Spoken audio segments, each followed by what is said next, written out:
A very good afternoon to you. I hope your new week has started nicely. And if it hasn't, don't worry. Tomorrow, unaanza yako. Start it on your own terms. Thank you so much for choosing Obinna TV. And thank you so much for choosing Obinna Show Live. Asanteni sana. We've just hit 300,000 subscribers. Thank you. We can't thank enough. Without you guys, we could not do it. So tell a friend to keep subscribing. Kama kuna mtu moja unachukua simu yake, kama uko wifi kanisa, una subscribe, alafu naendelea ku grow family so that many other people can get inspired and motivated. Na tukue na positivity in a go round, sindio? And while you do that, don't forget to subscribe on the Obinaz. Don't forget to subscribe on Obinna TV Extra, and don't forget to subscribe on the weekly show. That's our channel with Dame YFB. All right, we're coming to you live, of course, from Samaki. This place, I love it because level ya maisha place wameweka. Hawezi fika hapo sikia leta nyama. Mambo iko polite. Seafood, unakula makrab, unakula ma tempura prawns, unafanya mambo hivi seafood too. If you've never been here, I want to show you a video of how this place looks like. So when you're making a decision, you're planning to come through, unajua unapanga kwenda wapi. CK, fanya mambo yako.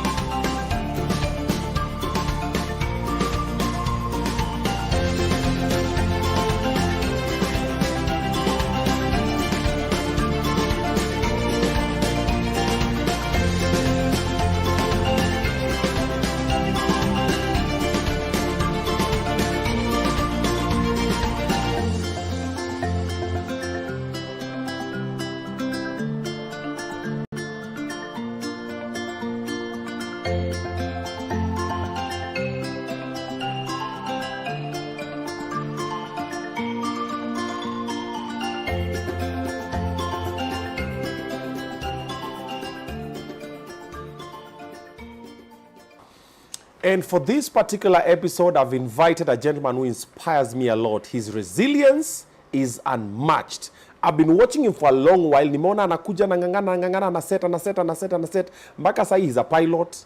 Mara anauza mandege, anauza magari. But his life story inspires me a lot. I've never told him, but today I'll get to give him his flowers. And I want you to help me. Then we can also hear the story. Tuone alianzia, because kuna mtu mwana ni bosi, anafikiria alianzia hapo. But there has been challenges. I'm talking about the one and only Khalif Kairo. Si ndio hiyo sasa? Ndio hiyo sasa. Unakuwa mkali. Aje sasa. Your appearance. For real. Like, I've always seen you like, hey, we get no nonsense. No. For real. Very easy, sana, baby. I'm very easy. For real? Yeah, but I get that a lot. Hey, unakanga mtu but ukikuja unipate ground mera sinanga story. Very easy. For real? Well, I mean, wanangu mkali kwanza ukishenga kwa gari unasema, now you know this car is a 2016. Niko like, yo bro, cheka kidogo. But how have you been? Niko fiti kabisa. Uko sawa? Kabisa. Bro, you inspire me. Asante. I've seen your journey. Yeah. Of course, I've had rumors, speculations, nini. But the constant hammering. Unajua unalimanga tu. Kitu afanyika unalima tu. Mpaka say where you are, bro, me, I love it. Nashukuru. And I enjoy it. Endelea. I'm really humbled. Don't stop. Yeah. Swali ya kwanza. Kuna gari haujui? Well, mingi mainstream najua. I've driven very many cars. But hata kusoma najua magari mingi. I'd say I know a lot of cars. And I'm very passionate about cars. Unaweza sikia gari kinguruma hivi na ujue ni gari gani? No, I'm very kuguruma naweza kuwa na clue. For some cars utajua. Okay. Kuna gari zingine utajua na sauti tu. Uliendesha gari ya kwanza ukiwa how old? Nililearn kuendesha gari nikiwa class 5 or class 6. Because what my dad will do, he'd pick me, ananieka hapa katikati ya miguu. Anikanyagia brakes, and then he'd let me drive. And he started doing that actually early. Because my first memory ya magari ni nikiwa maybe 5 years old. So I've always grown up na setup yani ya kupenda magari. And then kwenye niligrow hapo Kawangware, my mom's shop was next to a garage. At one point I could actually speak Luo. Luo. Luo. Ni Kawangware wewe, wacha kuchomea. Unajua wajaka ndio fanya job za body. Yeah, manini ma straighten. My body guy anaitwa Us. That guy is brilliant. In fact nikiwa mdogo najua Abiro Chwadi ni nitakupiga wewe. I knew that from a very young age. From a tender age. Oh, 5 years. Yeah, nikiwa mdogo sana, yeah. Umesema at 5-7 ushaje ku drive? Sasa nile tu na mzee akikam niaje kaa hapa kalia hapa kwa nini zangu, yeah. Like just try. So mzee alikuwa mechanic? Hapana. Those days used to work as a driver. Oh, so ilikuwa gari ya bosi wake. Ilikuwa gari ya bosi. Mimi nilikuwa naambia kwani umetoka kwa familia gate kale alafu ukasema Kawangware nikasema hold up, wait a minute. Yeah. Oh wow. Yeah. So wewe ni mtu wa Ngwaro? Mimi mtu wa Ngwaro hapa. Si wa Karen? Hai hapana. Sina kuonanga hivi tuko like si tuko hapa samaki piga mguu ama upande 48 yako. Hiyo 48 inaendanga. Yaani mpaka unajua manamba ya mat. Sikuna hii 48 inaendanga nini? Ile ya pale Koja. Nazo upita hapa. Tenbo bad ile stage ya pale Gitanga Road. Connect na 46. Ushukie nini kuna Amboseli. Msami nilikuwa nashukia Amboseli na kata hivyo mguu hadi Kamidha. Primary ulisomea wapi? Nilisomea primary 2, Huduma Primary. Kwa hapo Kongo. Kiuni wa mtaa. Why? Nilikuwa naenda shule napata makara wamepiga maraid hapo wanashika watu wa Chang'aa. Hiyo time kulikuwa na Dawn of Dawns Kawangware alikuwa anaitangwa wa Kanji. That was feared. Koroga kakio. Ngori. So hizo ma operations zote manini machangani hao ndio walikuwa wana control. So that place ilikuwa pitianga naenda chuo napata wasa napika job. So the busa is made. Kangara netango mbare. Mbare. Kwanza unaista. Tiambare. Amno mbare si hapana. Staki vita na tajiri. Yeah, you know that is vita na mimi. Forget tajiri. Vita na mimi.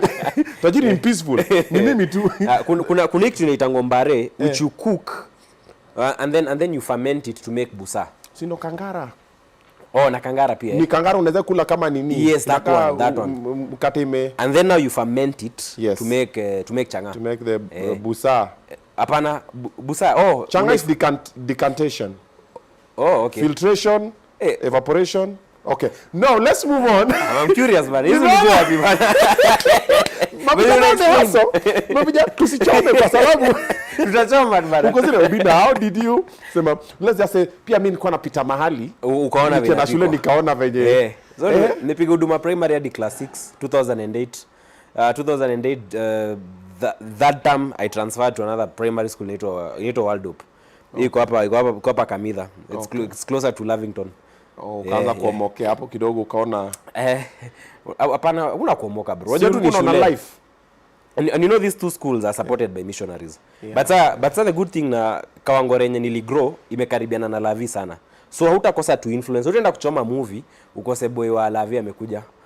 So kidogo there's that influence. Okay. You don't realize it but now nikigrow up naonanga mtaa yetu sikuwa huko ungo iko saka Mercedes hivi unakaona kamepakiwa mtu amekuja shop you know unajua hata mababi wenda ghetto matime wote huko ndo kuna bei fit basi exactly huko ni kuset so unaona kuona hizo vitu from a very early age they actually shape how you think. True. That's very true. So that's why we grew up high school I did Dagoretti High School. Hapa tu 1 year madhe akasema hapana kwa nini unalibiki hapo hiyo shule itakuharibu. Kanitoa kanipeleka ingine inaitwa Kahuhuru is in Kikuyu. Nikapeleka huko. So huko ndo nilimalizia boarding Madhe alisema huyu maneno hapa huyu nyumbani atakufa huyu. So in your family between mom and dad nani ni steamer? No, if my mom. My mom and my dad never lived together. But my mom is I think 100 times fierce than my dad. My dad is very diplomatic. He's just an easy guy. Endesha gari twende. Mama akisema wewe Kairo. Unajua kimeumana. But dad is like you know your mom is complaining. Like he's very diplomatic. Things don't vitu azimshtui. He's very telling me umeanza kuvuta bangi. Is it true? So those sort of dads. You know the other dads who here like will kill you. My dad can kill you before even mom announces it. And funny thing he'll talk to you like that very diplomatically and you'll see the sense. And then I said your mom will shout at you for 2 days na uko like but your dad will just talk to you like 30 minutes niaje. You're not being logical, stop doing this and you're like you listen to him. That's the type of parenting I'm trying with my kids. No, once in a while kuna kabelt kanapita mahali. But most of the time you like, what do you think you're doing? We agreed. Why don't you? Then I don't. Nini. Nice. Me shout unnecessary. But now my childhood was different. Yeah. Dad alikuwa stima, mama alikuwa kushout. Lakini najua hata shout lakini there's nothing really. I feared my mom. So, done high school, you went to college? No, I tried going to college 20 What do you mean you tried going to college? You know, I tell people I was a student at ZTech. What people don't believe. Mimi niliingia ZTech 2015. I still have that card somewhere in my house. Niliingia ZTech kufanya business administration and I dropped out after 1 or 2 semesters 2015. Because of why? I think juu unajua nikiingia ZTech nilikuwa nimeanza kufanya kazi. Nilikuwa nimepata job ka salesman. I was already selling cars. Ni pesa. So bro, ni deal ni client unapelekea gari ama ni lecture ndasikiza. So I think that kind of like hiyo ndio ilifanya sasa nika drop out. But then again I still went back to school but now to do flying. Okay. Yeah. So fast forward, you went to college, you dropped out, ukauza magari. Yeah. Sasa unauza pia mandege. Yes. Alafu sasa tena wewe tena unakuwa pilot. Yes. Nimekuwa flight school niliingia flight school 2019 actually. But I only did ground school and then I had to take a pause in 2020 because of COVID. Yeah. Hiyo time hata hakukuwa na shule. And then now nilirudi 2021 huko katikati kishi. Okay. So 2021, 2022, 2023. So then I'm almost finished. I got my first pilot's license last year. There's one. Mtu anataka fa pilot. No, zinakuanga mbili. They're like 3 types of pilot licenses. There's the private, which allows you to fly your own plane for fun. Unapeleka tu mama mahali or your business. Yani you're not supposed to get paid for it. So it's for private use. So I have that license already. So now I'm doing the commercial one. Commercial means now you can PSV. Hiyo ni PSV. Sasa ni squad. Basi. Sasa ndio umeingia fit. Ndio. Sasa hii ya kwanza ni kama hii license ya kuendesha gari yako job nini. Bebe nini. But so ukipata CPL ni PSV ya pilots. Hiyo tunaenda kwa sako. Unaambia bana nipigengi squad. Nipeni ka squad. Sikia kahoma kidogo wacha nipande nayo altitude. Exactly, yeah. Okay. So right now I'm getting that. Probably Mungu akisaidia hata sidhani hata 2 months itaisha. Because I'm done. I'm doing my exams now. Yeah. Kwani unataka kuingia the pride of Africa? Hapana, not really. Unajua sasa niko na hii biashara nyingine inaitwa Jetman na one of the things we are doing ni tunataka kuintroduce service ya craft management. Tunataka Mungu akitusaidia pia we also want to do stories just do operations, flying operations. So I feel it's good. The same way I'm able to make content for my company. I think it's good when you tell clients that look, come I'll fly you. Mimi mwenyewe I'll be in the cockpit. Kama uonje ndege. Kuja. Unasikiaje? Exactly. So napenda biashara ziko na that personal touch. But we have always had a passion for flying anyway. I've never had a passion for flying anyway. I am afraid of heights. Mimi kwanza ndege kitokanga hivi chini. Matumbo nasikianga imeisha. So most of the time, some clients always when they book me, say, okay, and now the fly, naambia, I will drive. Ama naambia, chukua SGR, kwanza Mombasa mimi na SGR. They don't understand why, bro, mimi na ndege. Inatokanga hivi chini kwanza inachapaka kitu nasikia tumbo imeisha. Alafu the worst person to fly with, Jalas. He knows I don't like flying. Nimeshikilia kiti hivi, anaweza kucheka hata unashikilia kiti na kiti pia iko juu ya hewa. The worst analogy, is there a way that someone can get over fear of flying? No, just fly a lot or learn how to fly. Bro, do you know how many times I've flown? Too many times, but all of them mi kwa tu hivi. Nimeweka Netflix kwa simu lakini si follow niko tu. Nasema pilot amejua ndege imechange ina sound kweli. No, but unajua you know statistically speaking, you're more likely to die in a car crash than an aircraft. Hiyo kitu mnasemanga tu kutu confuse. Ndio ni kweli. Unajua sasa ukiingia kwa barabara na gari yako, mtu wa matatu anaweza kuja gonge ya kuingia side ya passenger, but flying is very controlled. Hata kama kwa na accidents, nani utasikia accidents za ndege zilikuwa 3 Kenya mzima. Lakini ikianguka, unajua gari inaweza baki na mguu mmoja uende kwa ule pastor kuombe utembee. Ndege kitoka huko tu usikia umesikia imecheza sauti huyo. But Kenya has a good record generally speaking. Even KQ for instance, they've only had 1 crash in the last like 24 years. It's a very impeccable record. Can you compare that to the many bus companies? I understand what you're doing, but maybe it's very safe. Speaks because you're a pilot. Unajua mtu anakula nyama pia kwa no nyama. Ati gout can be controlled because apenda nyama pia the same thing. But bro, mimi bado na ndege kidogo. Utaki hiyo story. Mi huenda ikibidi sana. But ndege bro inachapanga ka air pocket hivi nasikia tumbo imeisha. Maombi mimi usema. But always remind yourself, turbulence ni ngumu iangushe ndege.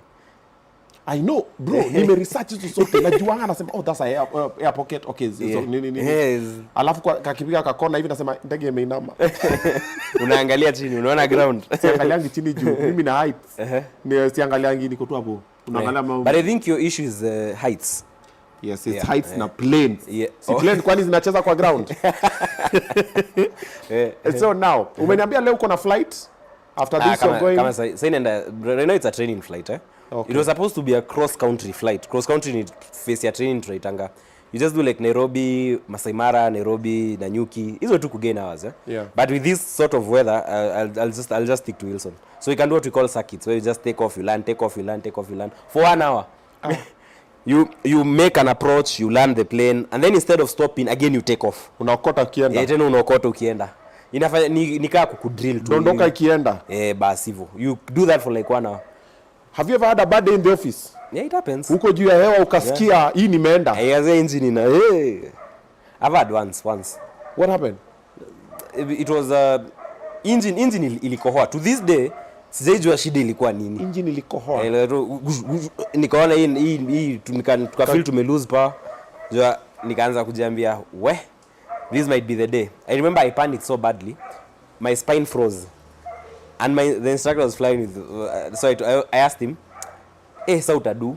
And then he's like, "Bro, ni tutadu tuko na wewe hapa." Oh wow. Yeah, and then kangalia then but like after 10 seconds now we both of us relaxed and hata kupanic sana. Mimi nilikuwa nimepanic. Like I froze. Sijui kama umeishtuka, wasikianga a cold chill ran up my spine. Ile vilikuwa andika composition. Hiyo kitu ni kweli. It happens. Ulisikia cold chill live ukasema nilishindwa kufa and then but we managed to sort it out. The engine never haikuwa izima. Unajua vitu zingine hata ni divine too. Like it never failed completely and we were able to make it back to the airport with no incident, with no issue. Yeah. But it happened but now what happens with flying is you just get used to it and you busy vitu kusaidia you become better. So you don't panic. Me hata say that today if the same thing was to happen to me I wouldn't panic. Because now the training, the constant hiyo practice yote. Because right now like kama sasa nikienda kumalizia commercial, I'm flying almost every day. So you get used to it. Mimi kuna siku hiyo kitu imetufanyikia tukitoka Kisumu. Unajua nilikuwa naka ujinga to get away from it, you sit on the jump seat. Yeah. So I used to sit on the jump seat. So naongea na mapilot ni kama kuna plans za kesho because kuna mtu anaanza kuwa na heartbreak hapa. Unamengeja tu lakini nilipenda ui. I know it's actually real. Hey! Yeah. So nilikuwa nakaa kwa jump seat kwa mambo. So hii weekend plan nataka kuona kama wako na mpango. So napiga so the other day I'll not say the airline, we are from Kisumu tunakam tumepanda. Wamekapo mimi nimejifunga kale ka something. Tumeletwa kasina kangu na biscuit nimeshinda kukula juu ya wasiwasi mkono na sweat. Alafu alikuwa ameambiwa aende higher altitude. Kukakuwa na baridi. Alafu apparently that's the day I learned that in the wings kuna ka heat kana choma juu ice ina form kwa wings. Yes. So kuna heat ndani. Kudia ice hiyo nini? Yes. So the ice was forming faster than it was melting. That's so the really plane got heavy. That's very dangerous. Ilikuwa a male pilot and a female pilot. Female pilot akatense. Male pilot akatense. Naona anaangalia kwa hiyo nini hapo hivyo. Na unajua tuko juu. Alafu anasema requesting to drop altitude. Anaambiwa maintain there's another nini. Nikasema kwisha sisi. Bro hiyo day hiyo spine unasema mimi hata yangu kufreeze yangu ilipotea. Unaona watu wametense, mimi niko hapa nikasema watu wamekaa hapa nyuma, they don't know that today is the day. No but you're trained to be very calm. Wale walitense bro. Na utatense. Alijaribu kukua calm lakini kawalemea mpaka plane ikaanza kuwa slow na sluggish. Hiyo wanasema is it nini? You know it's forming, wanaangalia niko like hiyo ni pressure because what ice happen if inafanyikanga na ice na even the wings cannot generate lift. So ndege inaweza mkakaa mawe. Bro kuna tulitokea juu ya mawingu zingine tukapata sunlight. Kuna venye ndege iliskid na tuko huko juu. Mimi nilikuwa hapa niko like nimeshaomba nimeshika kila kitu au metezi nikasema haya ndio ile siku.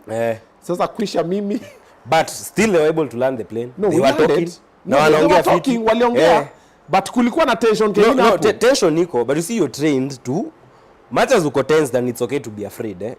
There's a procedure. Kama hiyo ukipata ice in the first solution is to drop. Ndio ukuje huku chini kulikuwa na ndege nyingine hapo chini wanaambiwa there's another plane, please maintain altitude. But I'm very sure they still talked and were given priority. Yeah, so unaona hawakupanic. Imagine ni mtu mwingine ni gari anaendesha one trailer inakuja anarusha gari kando. You know, so there's that training inakuanga mob sana. Nasikia mentality niko la no ndo tunakutana na yeye kingine. Anyway, good stuff you're doing. Yeah, I love the nini for the flying. I love the story about Jetman. You know, in Kenya we've not had so many companies that do private jets. Wako lakini ni a few. I love they're not loud. Yes, they're not loud. I think not see target audience. Marketing. I think it's actually true. There's an element to that watu wenye a lot of operators in Kenya, most of them target audience yao iko like wako na market yao, vitu ziko fiti. Mimi what I'm trying to do, I'm trying to target the general public. So unachikika wewe, let's say you have an event in Lamu. Now instead of paying for a seat na mko celebrities kama sita, simkuje mko share jet. I love it. Unaget muende hapo mkiset nini? Kibosi. Kibosi. Some private jet. Exactly. Baz exactly. Obio. Baade. Hapo tu. Ma selfies. Unaonanga venye Diamond upiga sinema zake. Yes. Panda kwa stars mandiko welcome. Na mtoto hapa nimeweka Obinna TV. Napanda na watu wangu hapa tunalola nini? And imagine we can actually do all that. So nini jet ni pesa ngapi kwanza? Tumalize hesabu. Kuhaya jet. Kuhaya jet kwenda Mombasa hivi. Mombasa kwenda na kurudi around 1.8 million. It depends. But now wasani SGR is okay. I actually don't have a problem with SGR. No, but then again si lazima ikuwe jet. You see now the technical definition of a jet ni zile zinalengo the proper jets. Okay. But kuna ndege zingine kama an aircraft I call the King Air, which has those propellers kama zile za jumbo jet. Let me make it very simple. Okay. But interior ni a jet. Dirisha ni zile za round, viti ni leather, but you'd be able to lease it for an hour at a slightly cheaper price. Like? So it could be, I don't know, I'd have to check, but maybe around 300,000, 400,000 an hour. Okay, now we are talking. You see we are talking. Now we are but talking. Then again, if I was to give you the option of cost sharing this flight with 5 other people headed in the same direction, you see it starts to make sense. Let's say there's a festival going down in Turkana, not even Turkana. Let's do Kisumu. Nani festival ni concert ya Saturday usiku. Ni organize let's assume we have a software that lets you log in, create a trip to that destination, share the trip, the cost of the flight. You pay us, we deal with everything. We deal with the operator, we avail the aircraft, muende na mrudi. And all this you don't have to take the whole cost, because that's the biggest problem with private flying in Kenya. Kama utakwenda Kisumu na jet, itabidi ulipe peke yako. But the moment we introduce element ya cost share, it becomes very cheap. So that's what Jetman is trying to do. And those are some of the products we'll be launching, because we're actually building our platform right now. That's a dope idea. Yeah. That's a dope idea. Hiyo ndege nyingine, hiyo jet. Hiyo jet hiyo nyingine, hiyo 1.3. Now, another perspective. You drive a very expensive German car. Okay. Do you know for the cost of like 2 of your cars, you can actually buy a small plane. A 5-seater, 6-seater plane. It's quite possible. There's so many of them. Guys, do we really need that car? No, it's possible. We can do. Yeah. Actually, if you go to places like the US kuona ndege si big deal. Si unapata mtu anapiganga shughuli yake Nairobi, yeye anaishi na nyuki. And there are wazungu who live that lifestyle in Kenya. I'm not kidding you. I have for instance friends who have a ranch Macha, piga shughuli yake Machakos, weekends zote umpata Kilifi. And at times he tells me, look, it's actually cheaper for me to fuel the plane than to drive. Saves me time and saves me fuel. So we are trying to sell this new whole lifestyle that, look, we can help you bring in the plane, we can help you ensure that the plane is conformed, and we are going to introduce many other things like cost sharing. Mnaweza bayana ndege, let's say wewe na nani mwingine kama Jalas maybe mnaenda mnekelea 20 million, 20 million. Yes. You shikana, you buy a plane, we manage it for you, we control the time, we control the pilots, we ensure the aeroplane conforms kila kitu. So but we regulate how you use the plane. So you agree that every year if the plane is supposed to fly 1,000 hours, you get 100 hours, Jesse gets 100 hours, Evo. A lot of celebrities in the US and in the Western world, this is what they use. Go look up net jets. So it's what they do. They manage a fleet of aircraft that is accessible to most people. But when I say in ideas, Africa is very alien. So that's what I'm trying to do, like to bring this whole new culture of private flying, because it's not here. Iko sana ni wazungu. Wazungus do it very well. Head over to, like, there's a very nice club in Wilson, Aero Club. It's essentially an aircraft owners club. huko wanakuanga na fly in events. Sijui Audi owners club, Mazda owners. Hapo ni fly in bro.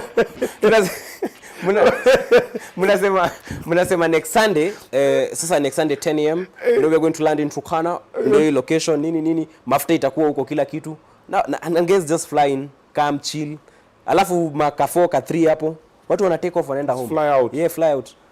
And those events happen in Kenya. Now see that you need to have a fortune to enjoy some of these things. It's all about just selling this idea to the Kenyan public. And yeah, and that's what my new mission with Jetman is. Okay. Yeah. Wow. Okay, revolution is coming, and the revolution will be televised. Yeah. That's a dope idea. You know, I always see even I don't know if I should say this.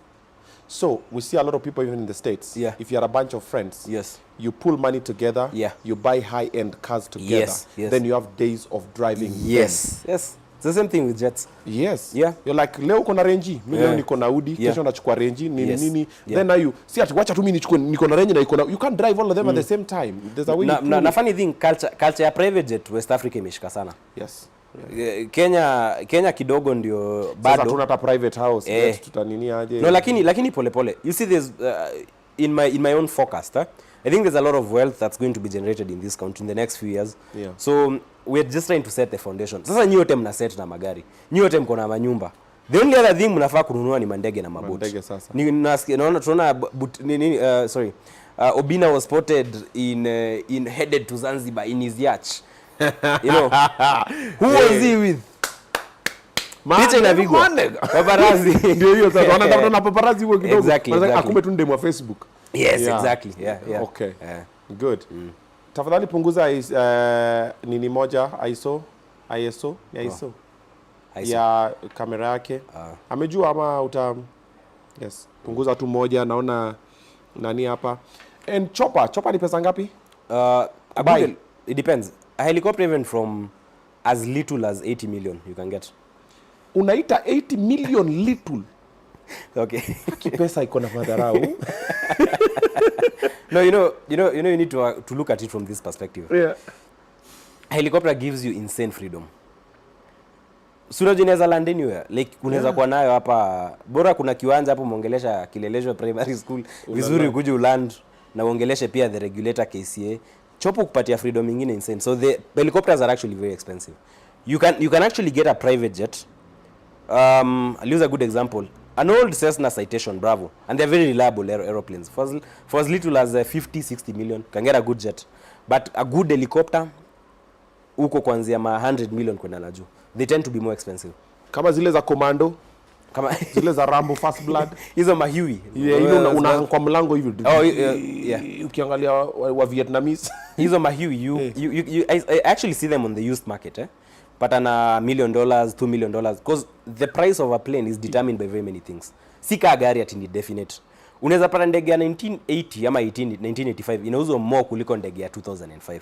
Juu maybe imefanywa overhauls, iko na better instrumentation. So there's a lot of technicality that goes into buying and deciding which plane is best suited for your needs. Okay. So that's another thing we do at Jetman. You come, we offer consultancy. So tunakwambia Obinna, umesema per month unaingiza hido, and this is this is where you want to be flying. We suggest you buy plane X as opposed to plane B. We offer that consultancy. I think you guys saw a story of the Ugandan police where they had a problem. They were disposing of an aircraft. Yeah, ilikuwa imelemea kufuel. But Roger shida ni the aircraft which they have is very perfect, but it's not suited for what they wanted the plane for. And that normally happens when you buy a plane without consulting. So that's another element we do. We have very good networks with industry experts. So kama wataka expert analysis ya engineer wa helicopter unataka kununua, we can arrange for that. Kama unataka tuende tufanye ndege pre-purchase inspection, we fly in engineers from Kenya, we go to South Africa, we can arrange that. And I've actually done that before for clients. So kuna all those aspects. Hizo complexities zote, we break them down to you in very simple language. Okay. Yeah. Sasa tuachane na ndege kidogo, turudi hapa kwetu kwa gari. Ndio hapo naona umepoteza mafans huko hata wale 80 million 80 little, lakini Chepko Moyo wameshangaa huku. Sasa turudi kwa kitu tunaweza afford for now. Okay. Magari, which Yes. I got to know you for, and you love cars. Yes. So we're gonna delve a little bit deeper in this. Yes. Let's start with an overall idea for purchasing and owning a car. Okay. Kugongwa. What avenues know watu kugongwa na wakinunua gari? And how can you know a legit car seller? No, I think reputation matters a lot. Okay. Before you buy in any dealership, take your time to understand the background of these people. Because we know tunaishi kwa society yenye ni highly digitized. Yeah. Say ukinyorosha mtu hata 10 bob. In 2 days uweza kumlipa iko online. Of course utaona huko online. So try dig a little bit. And then if you can, I always advise people to buy through showrooms. Because a good showroom acts as a mediator. In the event where the vehicle they're buying is not owned by them, the showroom acts as a referee. Okay. You pay us, we'll pay the owner, but on the other side we'll also ensure that the owner transfers the car to you. Okay. Ensures that the documents are okay. In some cases, we can also offer again consultancy. Does this vehicle really suit you? So ukinunua gari na those procedures, ununue na watu wanaweza kukuadvise, it saves you a lot of things. So it all boils down to reputation na ujue una deal na nani. Okay. Yeah. Okay. Aya, top of mind. Yeah. The best cars to buy.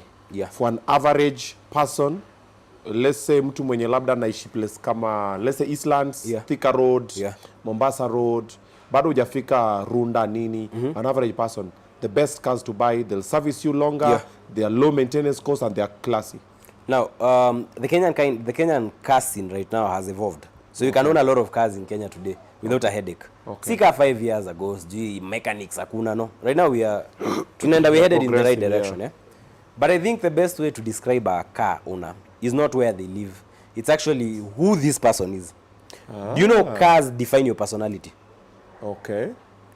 Uoni hawa jaluo wa industry wapenda Mercedes.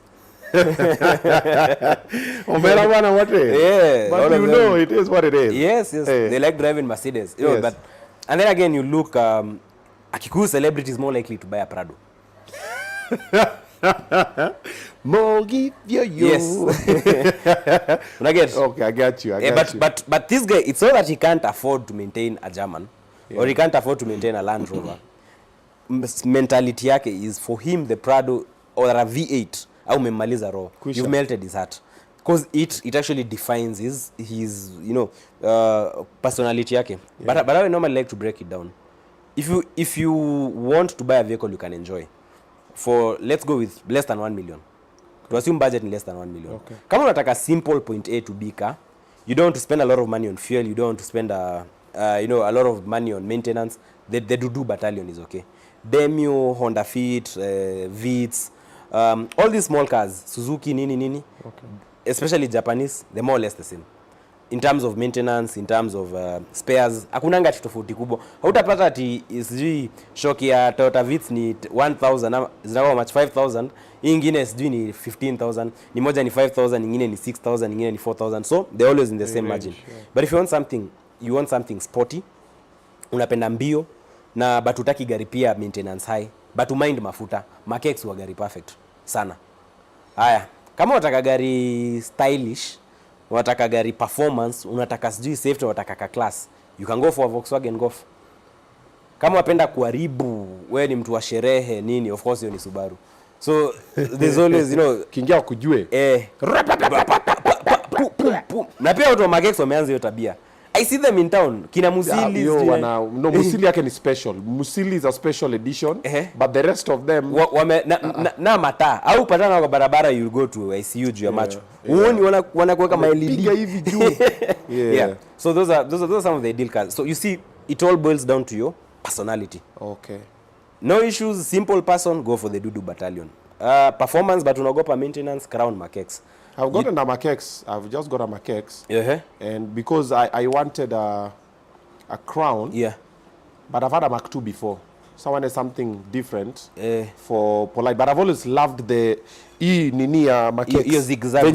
Zigzag venye na kafiti alafu ka dashboard kaka na kama hivi. So hiyo si mbaya. Makex is actually a very straightforward motive. The only drawback nao ni mlevi. Nilitoka hivi bwana nikaeka hivi bwana. Geja I move niko like wait a minute. Yeah, but umeita mlevi. Hiyo ni mlevi. But but you see with cars, cars are normally a trade-off. Okay. You either get very good performance and you lose your fuel efficiency. Okay. Or you get very good fuel efficiency but forget about performance. No, you can't have it all. It's fine. No, we'll be driving it occasionally. Yes. Occasionally. But gari poa ya Sunday like ni smooth. It's rear wheel. If you are inataka kwanza ukuwe na driving skills. Na mvua they're very easy cars to lose control with because all the power comes from the rear. Hizo Mark-X, hizi ma BMW rear wheel, manini, Mercedes, those rear wheel driven, yeah. Zinataka kuma mbele inaweza. Unakanyaga wewe unasikia imefanya hivi. Imekupendusha kwa roundabout. Inataka skills hiyo. Tumesema mbio hakuna, sisi tuko na familia. Yes. Mbio tuache. Haya. Tupite one name. Tucheze na 2 million. One name to 2 million. Interesting. Yeah. This is a very good buyer segment. 1 million, 2 million ni mtu sasa it's their second car.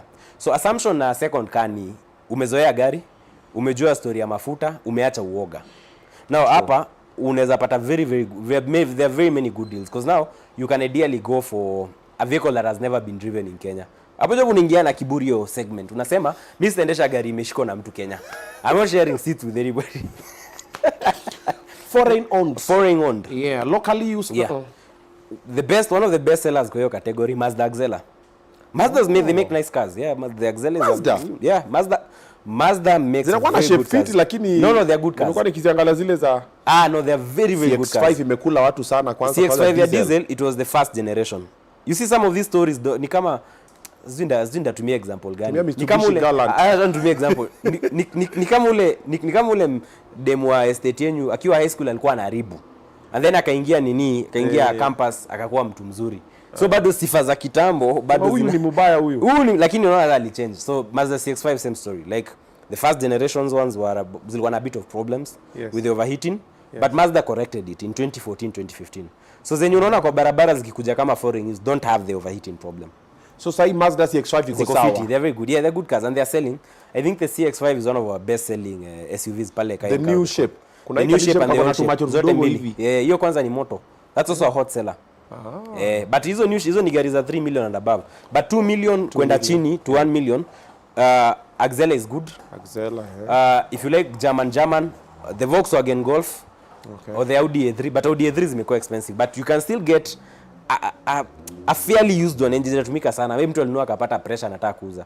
Can get it for 2 million. And what else can you get? Also a Mark-X. But si Audi wanasemanga ni steamer. Like hiyo kidogo nini? Mashida. No, Audi is basically VW. They share parts, they share everything.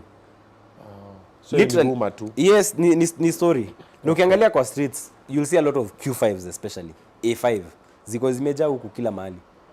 I was to get an Audi Q5 nikaambiwa chukua Touareg. But funny thing is Touareg na nini is basically the same. It's not the same car, but the Volkswagen Touareg is essentially an Audi Q7. Your service kit, yours is petrol 3.6 liter, diesel 3 liter. Yeah, 3 liter. Now your Touareg shares an engine with my Cayenne for a start. Si mimi nimejua Touareg is a Porsche. Yes. So service kit yako na yangu na mtu wa Q7 is essentially the same thing. Because it's the same engine, the same gearbox. Okay. But you know people watu wanataka kuuzia uoga na theory ziko. Kama wachana na Audi. Ukifungua engine yangu imeandikwa Volkswagen Audi Group. Engine ya Cayenne is written for. Hawana hata aibu. So basically unaendesha gari yangu. Basically, actually I tell people that nini Cayenne ni Touareg tu imepakwa makeup. Hakuna tofauti kubwa. This is the same car. But nini hapa ya you know the cluster na kwa ya Porsche bro. Hapa kwa nini kwanza kaleka ding ding. Ziko ding ding. Alafu ukiwakisha hivi alafu usiku alafu yake pa. Bro, cockpit. Cockpit safi. Aya. So tufika 2 million. Yeah. Aya, kutoka 2 million to 3 million.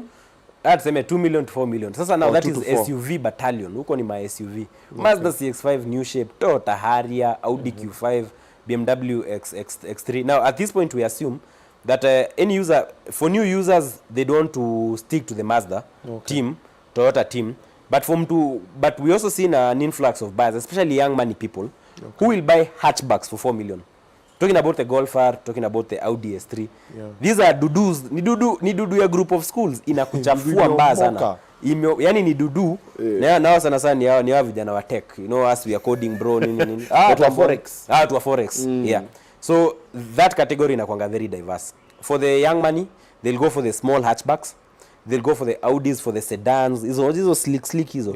But for family oriented people, mtu amepata katoi, they all want SUVs because it's more practical. Unajua ukiwa na mama takwambia mpeleke Rorashio huko sijui wapi, muingia Kirinyaga ndani kwa matope. Ukiwa bachelor unanunua hata 2-seater Audi kama Audi TT nini iko hapa, yes, nakimbia tu na hapa, unapita hivi bam, yes. But you see now that practicality, a lot of wives will kill you for that. Yeah. Well, like gari yako hata yezi enda mashimo. Like seriously, tafuta kitu hurry up kienda. Okay. So area ndo wasa wanachezea. Yes. So at this moment, I've always seen this thing that I've always wanted to ask. Yeah. Why do showrooms always want to offer full financing for women and no full financing for men? No, the full financing for women is not a showroom initiative. It was a bank initiative. Okay. Yeah, it wasn't showroom. It was bank initiative. No, to get financing, women, full 100% financing. I'm like, come on, bro. What if I identify as... No, but I think there's some... It might look very good on paper. It might look very innocent on paper. They're just helping women. But there are statistics to back it. Women are, especially like most of them are not married, wako too single, hawana mambo mingi. Yeah. They're more likely to service alone efficiently than men. Ukiangalia statistics za watu chotwa, take this to the bank. They're more men. So from a business, now this is from a business perspective. If I was a bank CEO, I'd want to sell more products to women because the risk associated with lending to women is lower. Wako na ka guilt. Aki wewe wacha nilipeaka ka gari. Maana wako like wewe chota gari bwana. Alafu unajua madem po wewe. Unajua dem anaweza ndata out. Ana dem hata spend.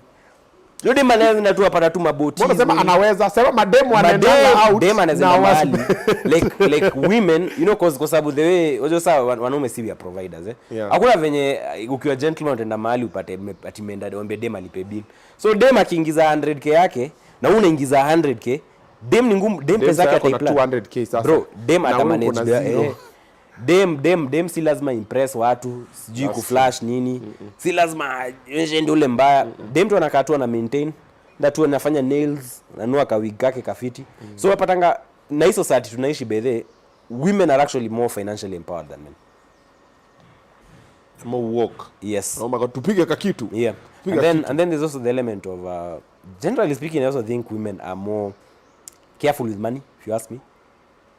Ujai notice hii element ya ukiwa single, you'll actually spend a lot of money on random things. But kuna element ukipata dem muone, your spending even becomes controlled because women have that ka element ya, you know, hold kunini. If you find the right woman. Yeah, if you find the right woman. Si mimi ukipata pia. Kuna wengine wanakufuliza. Kurama vizuri. Doesn't nimesema ukioa, okay, ukipata the right woman. You lazima tupeane your context. But the right woman, she's more likely to encourage you to make better financial decisions. And I think banks have realized based on their data that I think women make better people to loan money to. So ideally they don't want to encourage. And of course they'll package it very well. I say, you know, trying to empower women. But kwa vitabu za bank wanajua ni aje. Hawa tukiwapea loan hawanalipanga. Because again there are so many banks that offer 100% financing for people with their pay slips. I'm going to do free marketing for Coop Bank. I think they had that product. I don't know if it's still there. Okay. But they'd give you 100% financing provided you're employed. Because now they know where to get their money. Yes. But wewe wazio tu biashara tu. Wewe wekeleo deposit kwanza. Tuone uko serious. Yeah.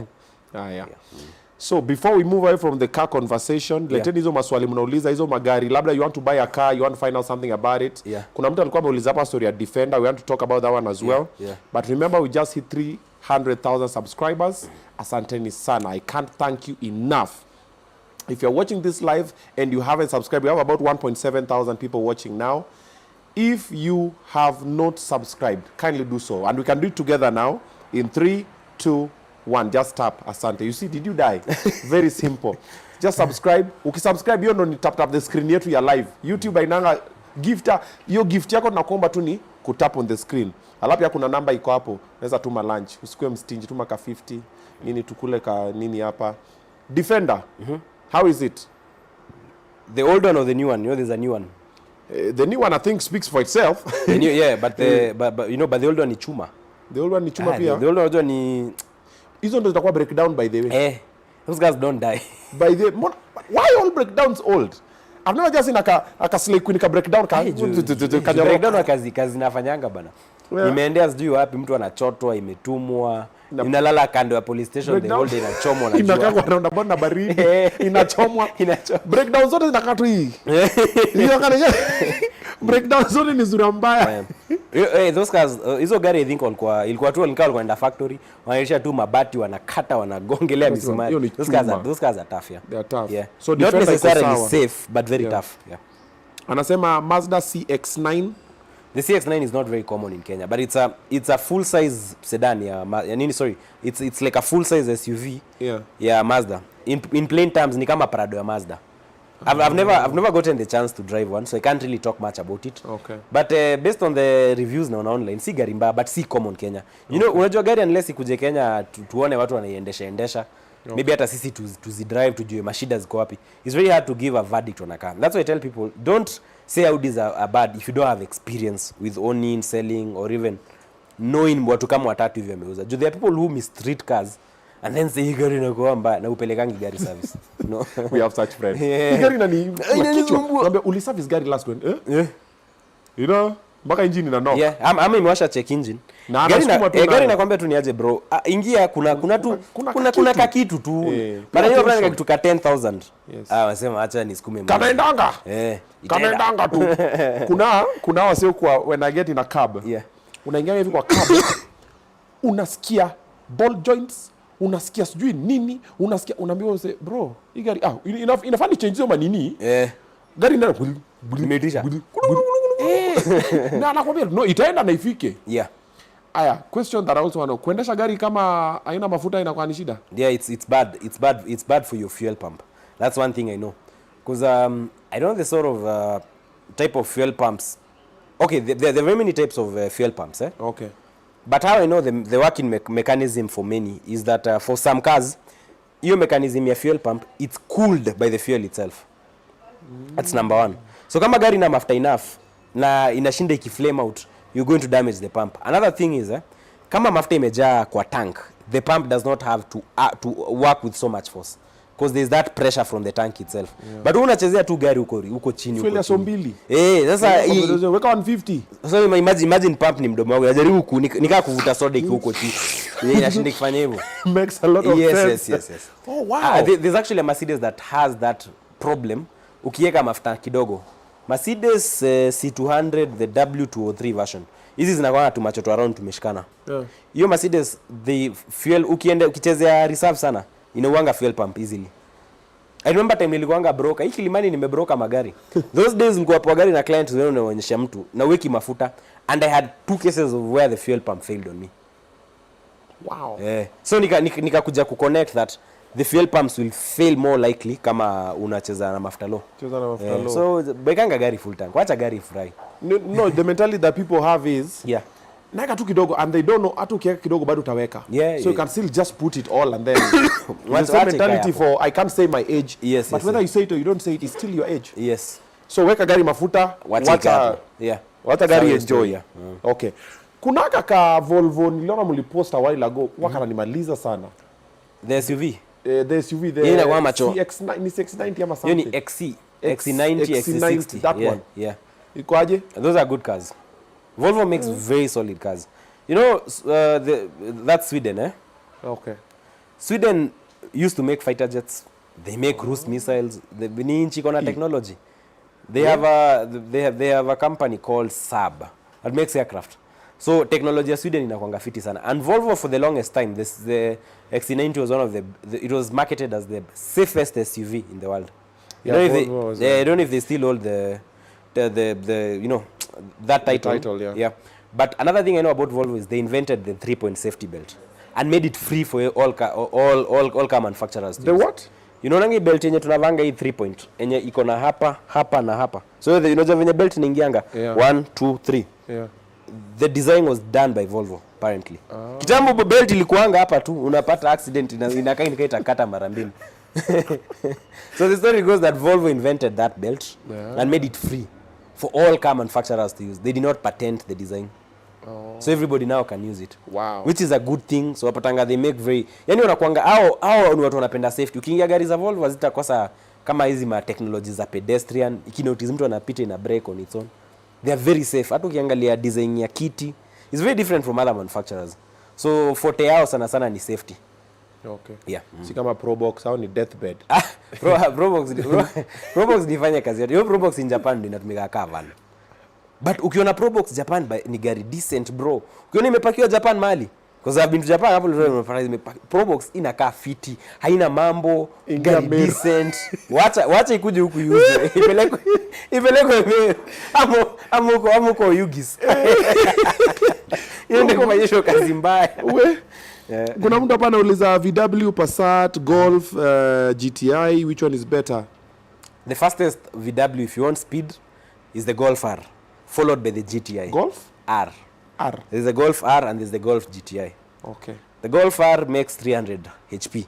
The Golf GTI makes 220 HP. So there's the people think the GTI is more powerful, but the R is more even powerful. Even I thought GTI was fire. GTI ni watu wa kelele wanapenda kuvuruga. But the R is the big daddy. TSI. Yona hiyo? Okay. If you are to discuss the Golf family, imagine a family where they have 3 sons. Kunule kijana mkubwa ucheza rugby. Okay. And then kuna mwingine hapa katikati ni mse wa choir, he can sing na anaendanga gym kidogo. And then there's a small boy who's like 5, mchokozi sana anapenda kusumbua watu. So the mchokozi is the TSI, the small engine. No, those people are petty. Like I notice. They are very naughty. But when it comes to sheer performance, the GTA is very. Unapatanga pia GTA mingi pia wanapenda kuvuruga. But ile sasa baba yao, ile Golf R, most owners are very chill. Watu wana mambo mingi. So people think that the GTA is very powerful, but it's not. The Golf R is the king. Hiyo ndio baba yao. Yeah. Okay. Na Passat, mtu anauliza Passat, how is it? Passat is good. Passat shares DNA with the Audi A4. Again, very, very reliable vehicle, okay, if you maintain it right. Okay. Yeah. Okay. Toyota Harrier, leta maswali serious. Land Cruiser 70 series. Kuna gari kama hiyo ni sponsor. 70 series ni Land Cruiser Police if I'm not wrong. Hii chuma hii inabebanga mwili. Inabeba mabuzu. Okay. Inabeba raia na nini? Okay. Ukienda City Mocha utakosa moja. Utakosa moja. Nimetoka Shauri Moyo. Yeah. Haya, kuna mtu hapa anauliza mpaka roho mengi mpaka jiwago mko serious huku? Ati Rolls Royce ni ngapi? Akichepke moi. Only chepke government. Rolls Royce? No, Rolls Royce the big SUV is around with taxes in Kenya at 70-80 million itagonga. Yeah, because before taxes the car is like 50 mic. Na hizo ni zile gari unakujanga huku kwanza mnakaa chini na KRA. Hiyo hata KRA wakwambia ati ndio duty. First you sit down the value. They tell you in most cases what they think the car is worth in terms of taxes. Yeah, or they tell you just tell us how much you bought it for, give us the invoice, and then we advise you to kuambia. Those are serious cars. Hey. Kuna time there was that situation for when you normally import a high-end car unakuwa frustrated sana yeah. with the tax story. Yes. So maka watu wakasema zile hapana, wewe import ende Uganda. Yeah. Then uingie na hivyo then uendeshe na number plate ya Uganda. No, I always say the Kenyan tax system is skewed. KRA ni kama hawajai realize, but they lose so much money by having a complicated tax system. By kuweka kifua mbele. Yeah, unaona kuweka hizo too much complications kwa hiyo system. Kuna so much money they lose in terms of leakage, in terms of absconding, kuna unasema stack. Yes. I have clients for instance, unampea quote ya gari anakuambia I have a house in Cape Town, I'll buy the vehicle in Cape Town. Na si mmoja ama wawili. So we are losing so much money. Money is getting stashed abroad in form of cars because people cannot own their cars here. And it's something I pray that if there's someone in government watching this, we need to have a conversation about car taxes in Kenya. Hatukatai kulipa duty. Yeah. But let's make the duties reasonable. Like for instance, tell me why should kama sahi Kenya, I'll use the example of the Touareg. Do you know on paper Touareg has higher taxes than Cayenne? Those things don't even make sense. Ideally, the Cayenne is supposed to have more taxes than the Touareg. And then kwa hiyo hesabu unapata kuna Prado inaitwa TZG that has higher taxes than a Cayenne still. And you're like, this easy gari tunafaa kuharmonize hizi taxes.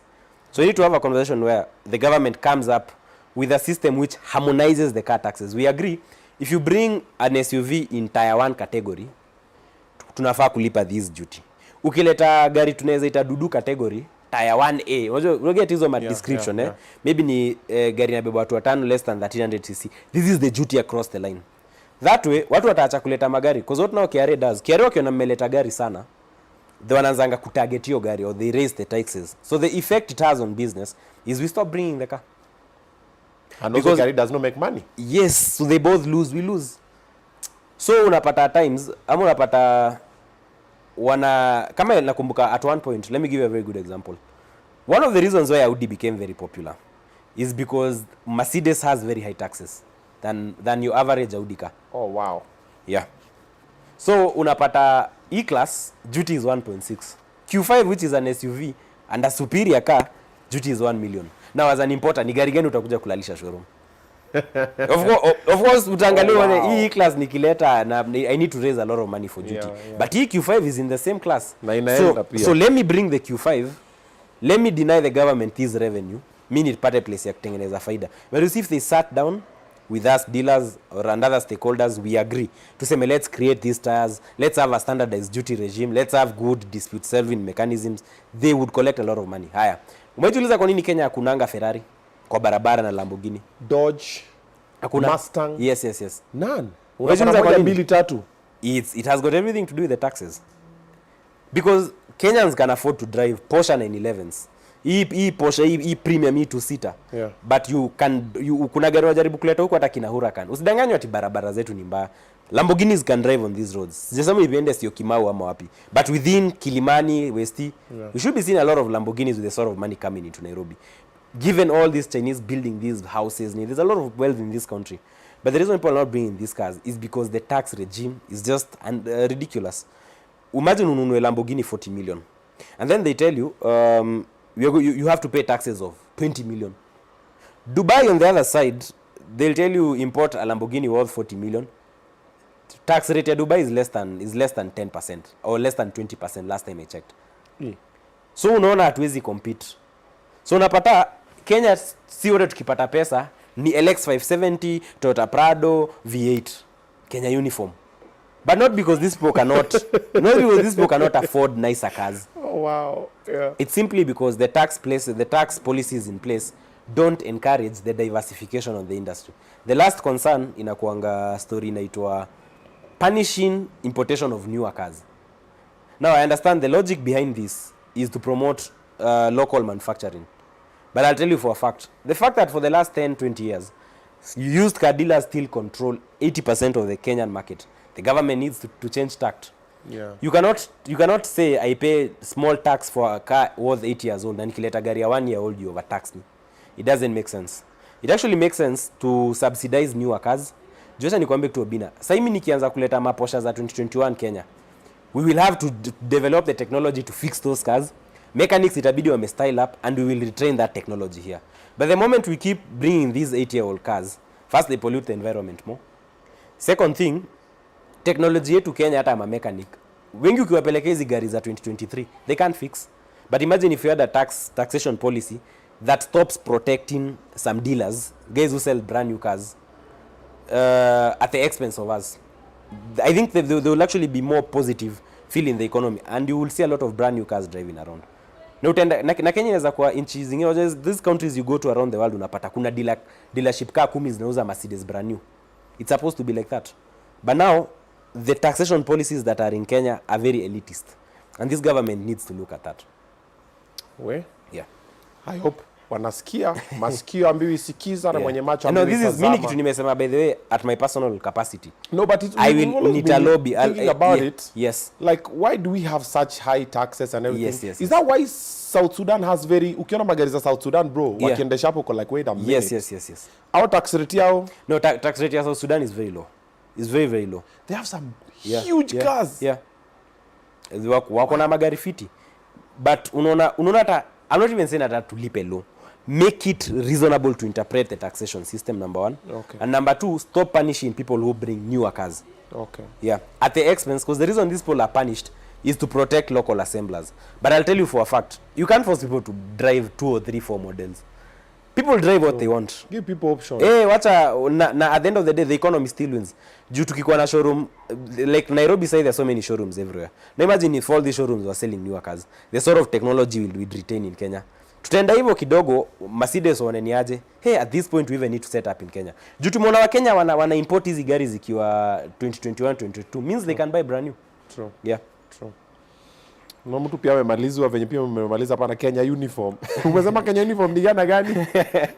Prado. V8. That is the end status symbol Kenya. Yeah. If you have money. Unauliza BMW X4 iko aje?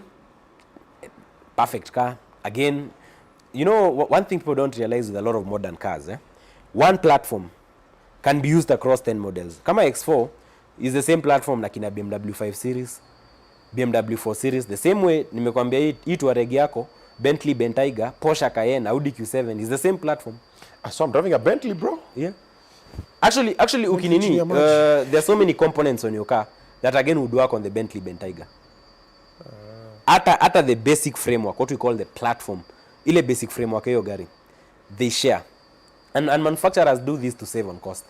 Toyota kwanza ni Mapro, Fielder, Axio, Auris, sijui Braum, same engine, same chassis, same gearbox. Body too. Body wanacheza nayo. Mwili ndio wanacheza nayo. Lakini roho ni ile. Skeleton ni ile. Yeah. A quick one. Those people who like my smile, like myself, I like my smile. Yeah. Aro Dental ndo alifanyia mambo. They are friends of mine. I'd gone to them to clean. Okay, so me I was born with a good dental formula thanks to my mom. I was lucky that way.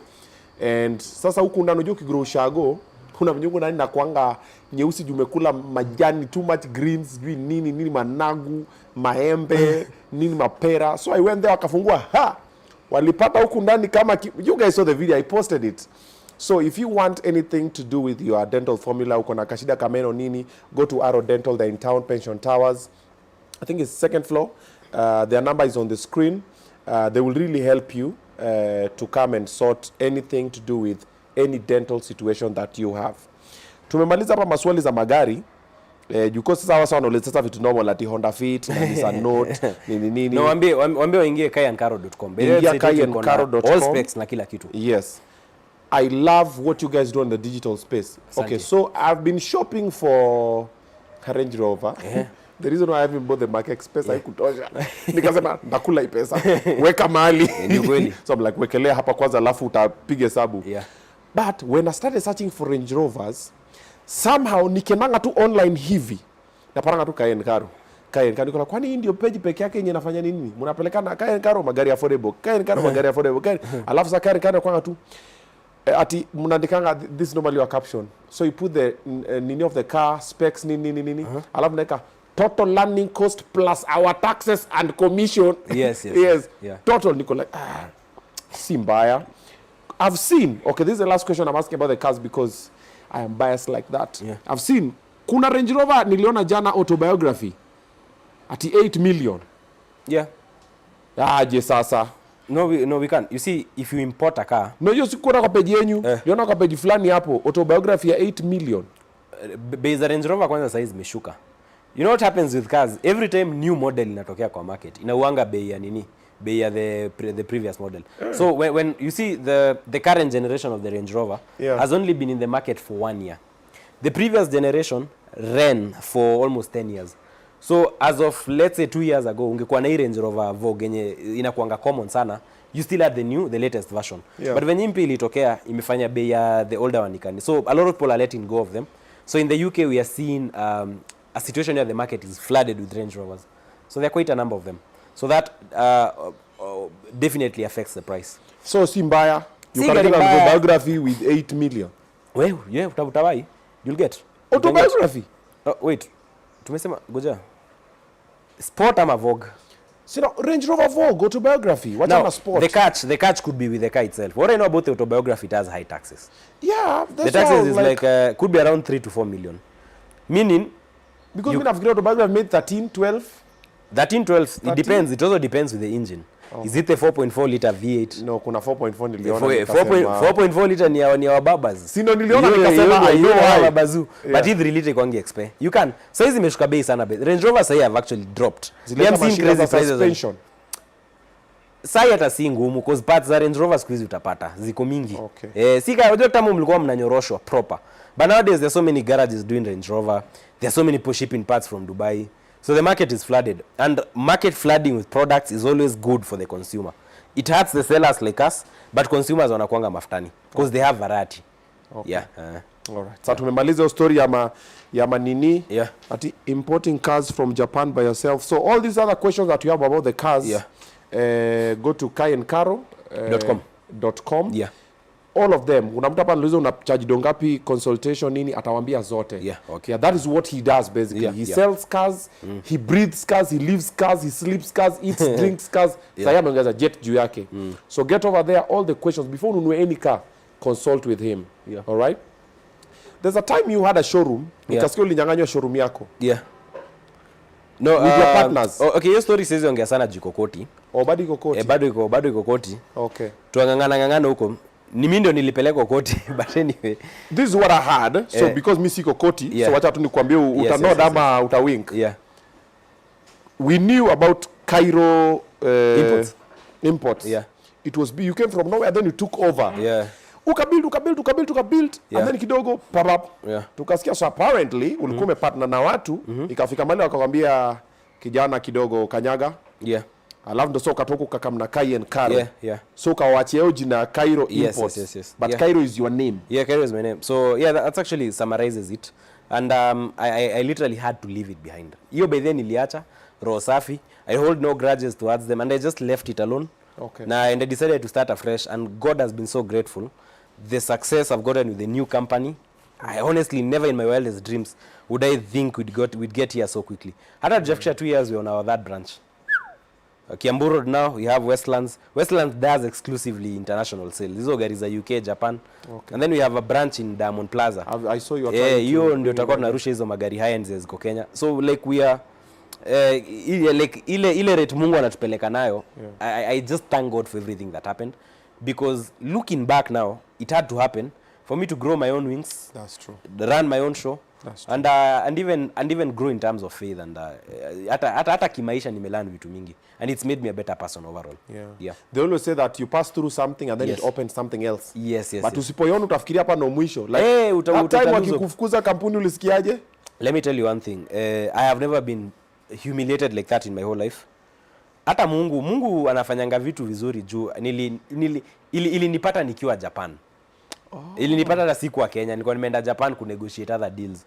So when the drama came, hata siku wa Kenya. But anashangaa ningeoperate aje huko. Kwani ulikuwa fired na WhatsApp? Hapana, siku no, unajua mimi unajua nilidecide tu nda walk away. Mimi sikutaka any issue by the way. After consultations I was advised by those people who advised me, walk away. And I think even after praying about it, bado Mungu nikaa alikuwa ananiambia ni aje kijana tu ondokea cha mambo mingi weenda.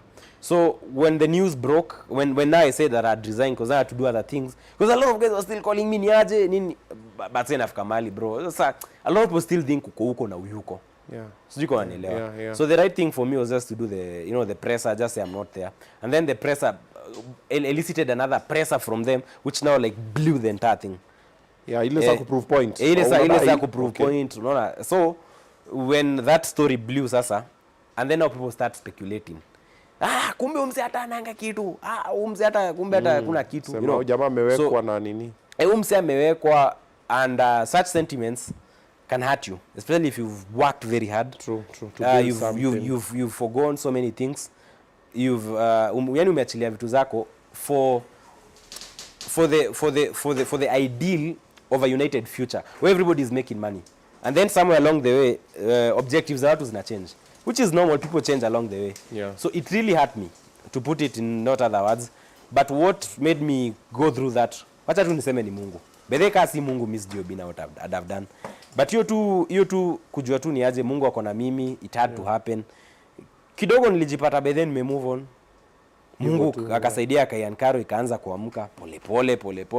Now right now tuna dominate, na bado I don't credit it to myself. I still give God all the glory. I don't take any credit for that. Yeah. is there someone who was instrumental during that time when you're going through that phase who really came through for you? Akwambia bro, we got this, akagari? Because you know most guys, tukipitia situations si kwa peke yetu. Most guys, we celebrate success together with our friends. Yeah. But when we are having a situation, Yeah. kwa nyumba peke tukilia, Yes. Stress, depression, Yes, yes, kwa yes. peke yetu. Yeah. But once in a while, there's always like a guy who will always hold a hand of. Is there someone who held your hand? Maybe you want to give them their flowers. Yeah. At that point, I'd actually give credit to one of my pastors. Okay. Huyo ndio tulikuwa tunaomba sana. Like, I think after that point, Mungu ili change sana. Na nika realize by the way, unajua as a human being ukiwa on top of everything, fame can go into your head or success inaweza ingia kwa kichwa, uanze kufeel uko invincible. You think it's your own making. Ndio hiyo point ndio ile nifunzanga bro. Maisha inakuanga hivi. One moment unaweza kuwa in good books. Kama sasa inaona they are cooking DJ John Falme. But you see, much as atujui story, you can imagine maybe yeye alienda show, someone died. Yeah. Hakutoka kwa nyumba akijua kuna mtu hapa kitu ita happen. Na kuna mtu pia atatoka kwa nyumba leo Obinna na asubuhi alipata accident, aligonga mtu. So it really changed so many things about me. So but at that point naweza pia family, family kusupport, especially my mom pia. Aje don't worry, usijali. Unataka kurudisha hizo vitu zako za YouTube, ndakusaidia. That mom even supported me. Unataka kufanya hizo mavideo zako, ndakusaidia. Ndakuchukulia kalon mahali nikupatie. Yeye ni mzazi anakwambia, yani anaona like she's also very concerned. Also my ex at the time, of course, I can't mention her, but much as tulikujanga tukakosana later on, I still look back na sema them for that period up to leading to that point alin support. You know at times you need someone unaweza kuwa unaongelesha tu. Hata kama it doesn't amount to a marriage or something, at times you become mature enough to look back unasema them at that particular point she stood with me when very few people, when a lot of people forsook me. There's such a word in English. Forsaken, forsook. So, kama ujuangi the right word, you avoid using the wrong word. You avoid the right that one. A lot of people ignored me. Yeah, a lot of people ignored me. A lot of people knew this was the end. Yeah. And a lot of people celebrated. And a lot of people celebrated, but that girl, wherever she is, anajijua, I still look back na sema for that period ulinishikilia and mwambie tu asante. Ile tu nasema tu asante. Yeah. And yeah, they say live by the gun, you die by the gun. Yes. Now imagine selling cars and then they throw you under the bus. Literally. That's a good one. You say, hey, you selling cars, right? Nako Japan. Yeah. So natupa chini ya tata. Yeah. Speaking of a lady in your life, there's a time you were training a lot with Eve Maina. Yes. You guys are in a relationship? No, Eve ni beshte yangu.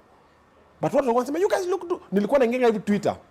Eve Maina na nani? Eve Maina niko like sasa surely, sasa unatupangiaje? Like Eve bedeni beshte. Like Eve is such a good soul. Ni rafiki yangu. Wewe si yule mtu ndasema ati ni aje. We never dated with Eve. But wanasemanga ni mboga yako chini ya maji. Acha let me tell you. People online will say everything. Yeah. You know, people will hata unapiga picha hapa na demo wa Facebook. Acha ashike mimba. Wewe ukigeuziwa. Hata kugeuzia. Watasema ni yako. Oh my God, wow. But it's so true. Yeah, it's true. So, aki demo Facebook ndo huyu amekaa hapa. Wewe mrembo, hebu kuja hapa. Kuja hapa kidogo. Ako hapa. Pita hivi. Anakula. Ni sawa, acha tuapita kuje. Kaa hapa kando ya Kairo kidogo tu for 1 minute. Sitaki hata uongewe tu hapa. Nataka nikusomee. Usijaribu kushika mimba. Watasema ni Obinna. Hiyo baba mdodo. Hauna microphone sasa usiongee. Nashika mimba but si sahi. But nikipatikana na mimba itakuwa ukweli ni yake. Ndio nafikiria ni ukweli.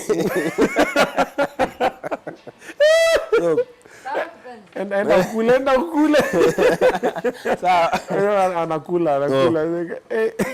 Sasa, yeah. Wow. So essentially that's so true, bro. Yeah, that's social media for you. Yeah.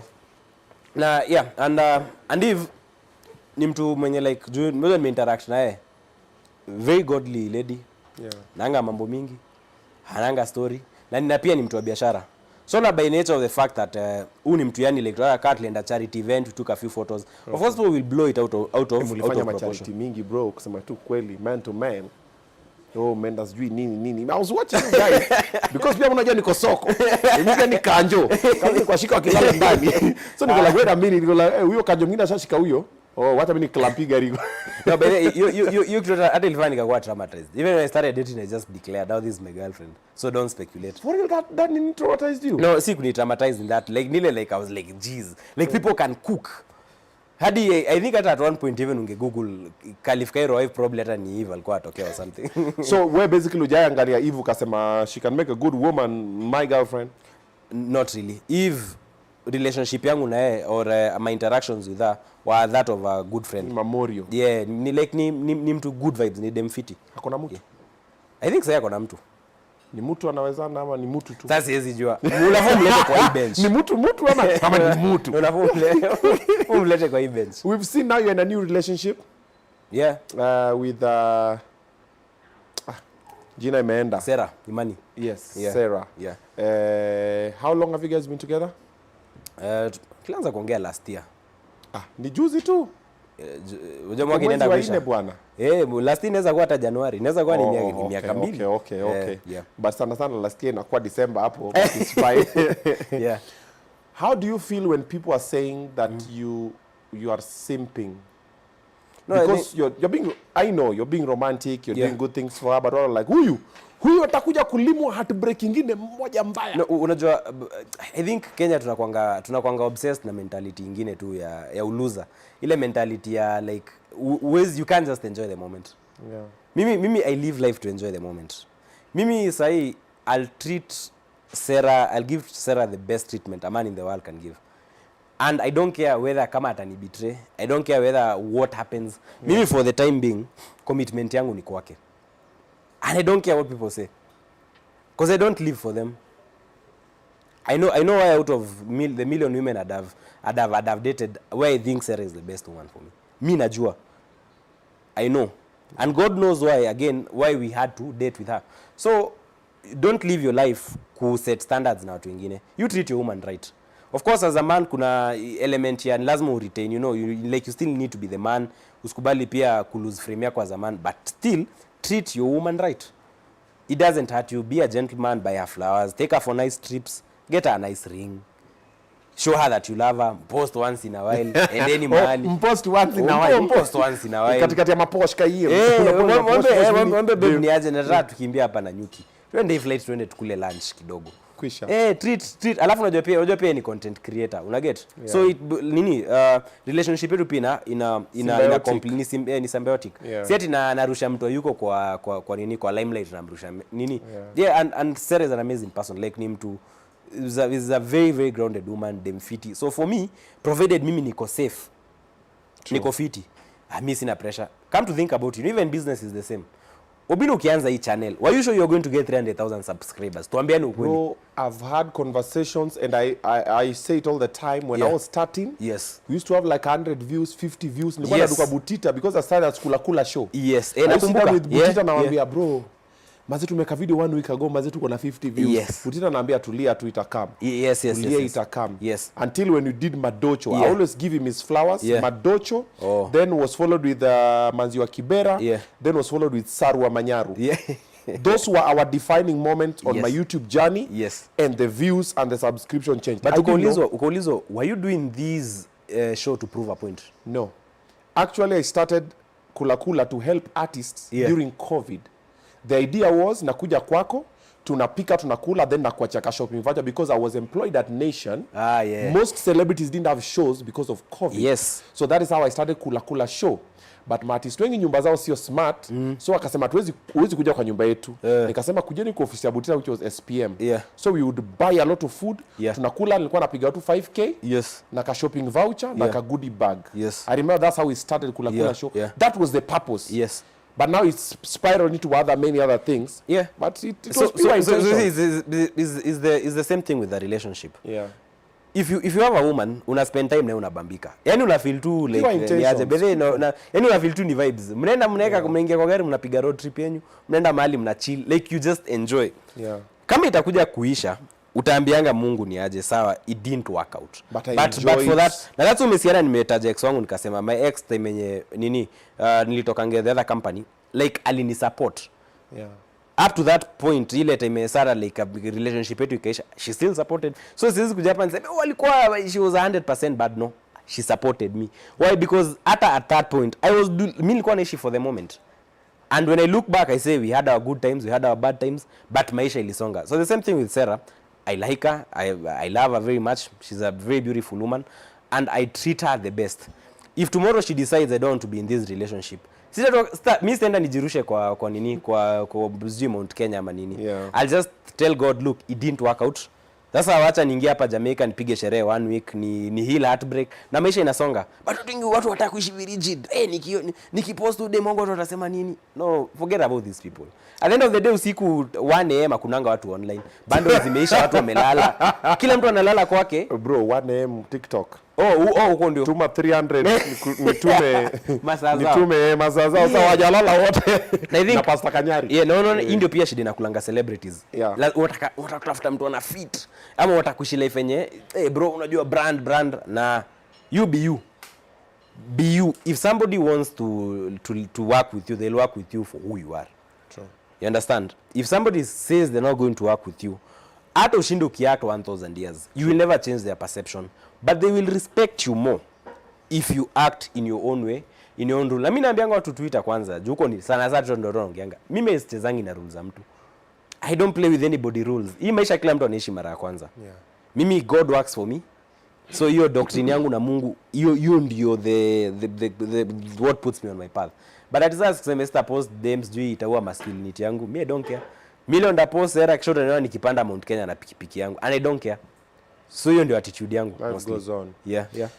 I have this mentality that I do, which is similar to yours. Yeah. If it makes me happy, Yes. I don't care who is pissed, provided I've not infringed on anybody's right. Thank you. Or I've not been unkind to anybody. Yes. But if I'm being kind to me or to anybody else and you don't like it, off. Na hiyo puzi unajua inakuanga Afrika sana. Unajua mimi interact na wazungu kidogo. Yeah. Wazungu unajua wazungu nasikianga mtu hata na anti yake hawajaiongea hata sijui 3 years 5. But hawachukiani. True. Hao tu wako tu sawa, hai tukaza wanatumianga tukaza, hawana mambo mingi ama wanapatana Thanksgiving once a year. Kenya ndio tuko so into other people's lives. Nataka kufuatilia Obinna nijua anafanya nini. Then I'll dictate to you how you live your life in my terms. Yeah. You just do what works for you. Provided bedhe upe watu wenyu shida na uko sawa, uko fiti, unajibamba, jibambe. You have fun. Love is a beautiful thing. Yeah, The man is in love. Love is a beautiful thing. Yeah. Rorashio lini? Ndawaita. Unatuambia? Lazima ndawaita. Na Rusi pia inapangwa. Lazima mchele tunatafuta mchele kila kitu. Tunaenda side gani tujue ni gari gani tunachukua Kai and Karo? Tunaenda huko Central. Hiyo si mbaya. Hiyo gari tunaweza manage. Haitaki gari. Kinyo huko Maugenya huko ni ngoja tafuni ma 4x4. Unafika mahali barabara imeisha. Alafu unaingia unapata ni kwa professor. Yeah. So there's that as well. And naona watu wamekuja hapa full. 2,300 people watching live. Oh, that's impressive. Asanteni sana. Yeah. And today I just want to be thanking you guys. Tunaendelea na shukuru. Tumefika 300,000 subscribers. Yeah. Asanteni. I didn't know it would get there.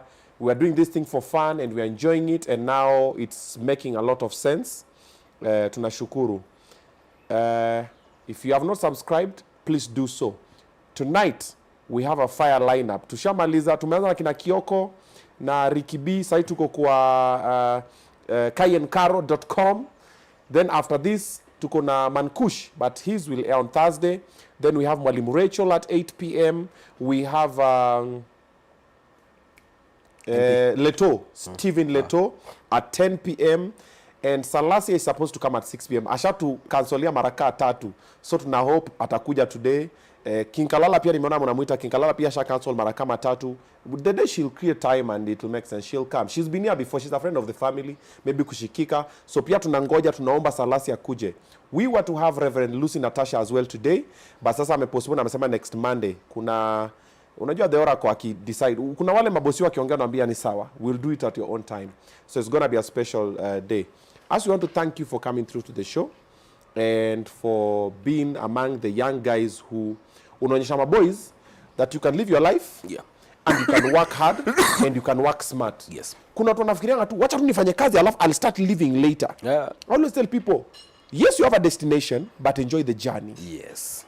ukitoka kwako umekula kaomena kako polite, ka enjoy, sema indo yangu nini, leave it. Kako na kaluku kako polite umeipiga fiti. Si ati unajua mimi nangoja event kwa na grow, nangoja Christmas ndio nipige luku yangu.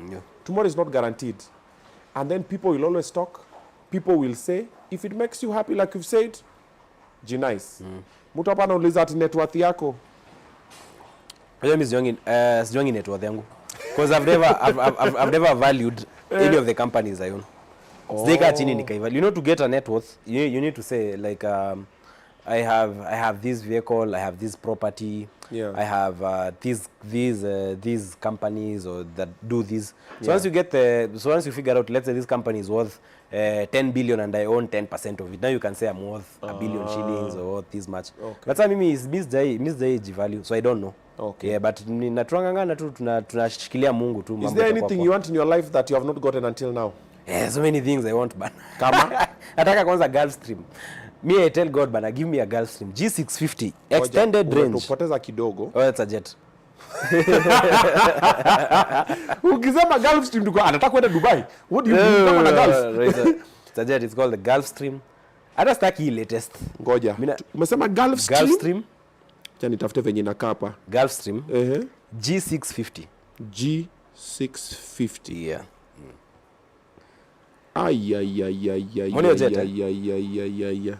Where? Yes. Yes. Okay. Yeah. Karibu ikae kama ile David amenunua. It's more or less the same category. Yeah. Ni kama David wako na BMW na Gulfstream ni Mercedes. Like it's just compete in the same segment. Yeah. Gulfstream. Yeah, Gulfstream. G650. Unaona hii? Unaona hiyo?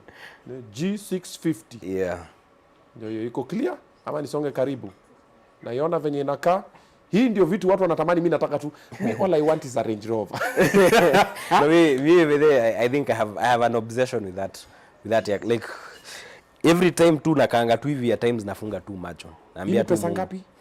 I think you can get one for around $40 million, $3 million. It's around 6 billion hapo. 7 billion. 6B huko. 6 billion. Yeah. Bro, unajua hii ni Obinna Show live Yeah. Huko kwa nini? Forbes we Itakuja lakini sasa Obinna, all these planes are bought by humans. That's what I was zinanunuliwa na mtu akona vidole kaa zangu na akona roho yangu, akona skin kaa yangu, na hii dunia ni Mungu aliumba. Na hizi vitu zote ziko kwa hii dunia ni zake. So why should I not tell God, I want you to give me a Gulfstream G650. Me, I'm not asking for a whole country or what. Me just need a couple of these jets. G650, that's a whole country. That's Kenya. So me, I'm a firm believer. Usiogope ku dream, just dream. And then just change your exposure. Hizi ndege watu wananunua majuu sana. Hii watu unaweza pata financing, bank financing hiyo ndege. You can get. There are banks that offer financing for those jets. Yeah. So apart from you, I think that's my biggest obsession. Kama kuna something I'm very materialistic about is the G650. Okay. Na sijui kwa nini. Mimi I don't mind having a nice house, but those things don't really excite me. A nice house. A nice house, maybe a house wapi nini. But that G650 kwanza inaitwa ER extended range. Hiyo umeshika roho yangu. Kwisha. Yeah. Haya, kama kuna mtu ako na 60 billion, ulisema ni 60 billion? 6B ya Kenya. 6 billion ya Kenya. Kama kuna mtu ako na 6 billion, unaweza msaidia. Apate na mimi nataka tu 8 million Kenya shilling. Mimi na vitu tatu. Range Rover, nyumba Nairobi, na tatu simejua ni nani. Sitamtaja wewe jabaza, mnaharibu. Vitu tatu tu. Mimi hata sitaki hata ndege ati nini. Mambo mingi sina. Range Rover, nyumba Nairobi na mtu tu. Mpaka ushaeka mpaka hiyo picha hapo. Fast. Siki ameitafuta saka iweka hapo kwa screen pap tu bro. Siweke pa picha ambare. Kwa mbona unaweka picha nini peke yake hapo? $65 million. $65 million. Actually it's more. Hiyo ni kama 8B. 7. But I know in the used market you can see them. You can get them even for 6 because I've seen a couple zikiuza hizo mabei. Yaani mpaka ukafanya homework mpaka anyamaza ukasema. No, but si tunozanga si Jetman nozande. We have a page that posts planes every day. Yeah, so ziko hapo. So it's easier. Ziko hizi vitu ziko. They're there. Okay. Yeah. Ati tuchange tutashare. Watu wataka kuchanga. Sasa kama kuchangia demo ya Facebook iPhone imewashinda, nimesema tukuje karibu tununulie demo ya Facebook iPhone. Tumechanga sasa imefika 1220. 1000 ni yangu. 200 ni ya Umosh, 20 ni yake. Mumeshindwa kumnunulia iPhone. Sasa G60 650. G650. G650 mtatoboa. In conclusion tukimalizia, nilikuwa umeenda kununua mabunde pia. Mabunde sikubai. Hizo tu ni for fun. Napenda magun sana. Even me, I love guns, but I've not bought. I'm scared of buying it because of my kids in the house and everything. You know, US unajua si big deal. But hata huko I don't own any firearm. I always like to make that clear. I don't own any firearm, but I love firearms. I love the science behind them. Yani guns are very fascinating when you think about the engineering, how they work, how they shoot. They're fun. Umeka kanazo unaelewa. Yeah. The first time you go to the shooting range, you can die. Yes. My manager nearly died. Nilimpeleka. Hiyo kelele. Tunaingia nasikia kuzile. But squeeze amezoea. So you get used to it and then you start loving it, but I'm just thinking, me with the kids in the house, I'm just like, then my friend was telling me, chukua. I'm like, Hata mimi sitakangi story ya firearm. Then things happen with the firearm. Wacha tutumie huko kwa nini, lakini ukikuja na yako na kudismantle na kunyang'anya na nikulipue nayo alafu tunasonga nayo. So you don't own any firearm? For me it's the idea that shedding somebody's blood. I think God's protection is sufficient for me. Mimi zaiba pesa mtu. Gari yangu hata ina tint. I don't drive with any tint. Unatembea kwa aquarium? Mimi natembea kwa aquarium bro. Mimi kama samaki. Mimi because I believe, look, sijakosea mtu. You know there are 3 things that will get you killed in this city.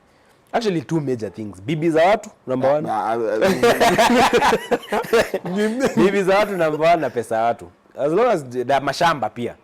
As long as you don't mashamba comes down to money. It's basically money and women. Money and it's women. 2 things. Yeah, those money, so money land, and women. Housing, cars, is money. Yeah. And then and women money as and well. women. So for me, I don't own any firearm. I believe, I trust in God's protection. Yeah. I mean, the last time I was marked was in 2012 ama 2013 Gashie. Na hakunibia hata simu. So me protection ya Mungu inakuanga too sufficient. Okay. I've never been marked or anything. So and the idea, much as I'm very good with guns, the idea that I can take a gun and shoot someone to kill them doesn't sit right with me. I don't believe in shedding blood. So something mi hata ukinibia I wouldn't kill you. Mnaachia Mungu deal na yetu. Huyo ni yeye. Let me make this very clear. I'm very good with guns and I'm very good with my hands. Na siendesha aquarium. Mimi nikiendesha aquarium so anytime I buy a car, so unajua unasema bila tint. Yes. Unaenda for like 1 week because you're trying to get time to take it to the tint guy nini. Unaendesha so unamsema anakuangalia, unaona anakuona nani so. Unajua kwanza unakamia kwa window. Yes. Unajua unaangalia mbele. Ni wewe. Sema Obinna niwachie ka kitu huko na kitu. Aya. Kuna jamaa hapa anaitwa Ruto with a double T amesema demo wa Facebook unataka iPhone 15, if Obinna will read this message for sure I'll get her one. Umesikia? But sasa Ruto tulisema iPhone ni 2 yake na yangu. If you watch the previous episodes, however, we'll appreciate it. So Ruto, we don't have your contact number. You can get in touch with my PA. His number should be on the screen. Number Omosh kwa screen. So that we can upgrade demo Facebook's nini. And then I'm looking for a salon to partner with us on our weekly show, so at least demo Facebook akuwa natengeneza makucha na nywele anazifanya hivyo for free. Alafu sisi tunakupatia marketing hapo kwa page just for her. So tafadhali, if you know you have a salon, get in touch with myself. My PA's number is on the screen. I just send an email tvobinna@gmail.com. Obinna is double-N, so that at least to upgrade kienyeji, at least tumonyeshe mji. Sindio? And also if you want to work with her, she's very good with marketing. Na watu wanamsikiza. Send an email tvobinna@gmail.com, will bring her and she'll give your business a new facelift. Na kwa wale wenye mtafuta ma fire MC and everything, I do that job on the side. Yes, I'm a full-time father, part-time comedian, part-time host, part-time business man, but full-time dad. Yes, so my email tvobinna@gmail.com, then we get to that. Kuna mtu yote akona swali yote yenye ni moto anataka kuuliza Khalif before I let him go, because tumemweka hapa for too long. Any other last fire question? Wewe ununua ndege wholesale. Kairo, big fan, you inspire us as the youth. Kairo is very eloquent and knowledgeable guy. Mindset plus perspective is equals levels. Masi Mwanthi, asante sana. Okay.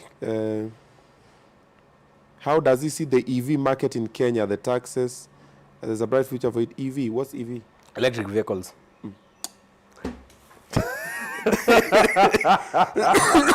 Oh my God. I was saying EV meaning because EV chemical name for what? Yeah.